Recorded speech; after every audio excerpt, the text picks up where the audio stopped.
Europe के जो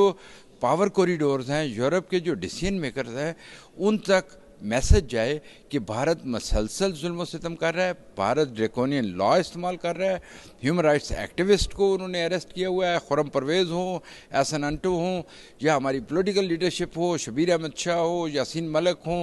या जर्नलिस्ट हैं। तो ये ख़त्म होना चाहिए। और जब तक भारत पे दबाव, बैरूनी दबाव नहीं पड़ता यूरोप का, मैं समझता हूँ कि यूरोप कि भारत के साथ बहुत अच्छे ताल्लुकात हैं, तो हम चाहते हैं कि ये अपने ताल्लुकात को इस्तेमाल करते हुए उन पे असरअंदाज हों कि जो तरीका मोदी सरकार ने मकबूजा कश्मीर के अंदर अपनाया हुआ है वो कभी कामयाब नहीं होगा।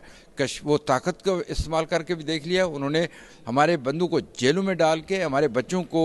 मारवाई अदालत शहीद करके भी देख लिया, हमारी बच्चियों की इज्जतें लूट के भी देख लिया, लेकिन उन्होंने कश्मीरियों के जो अज़म है आज़ादी के लिए उसको ख़त्म नहीं कर सके। और इंशाअल्लाह कश्मीरी अपना हक़ लेके रहेंगे, और उनको ये हक़ जब तक नहीं मिलता तब तक हम लोग जहाँ डायस्पोरा में बाहर जितने भी कश्मीरी हैं वो उनकी आवाज़ बन के यहाँ के पावर कॉरिडोर में और यहाँ के डिसीजन मेकर तक ये मैसेज देते रहेंगे, ताकि उनकी सफरिंग ख़त्म हो सके और उनका जो बुनियादी हक़, तस्लीम शुदा हक़ है, वो उनको मिल सके।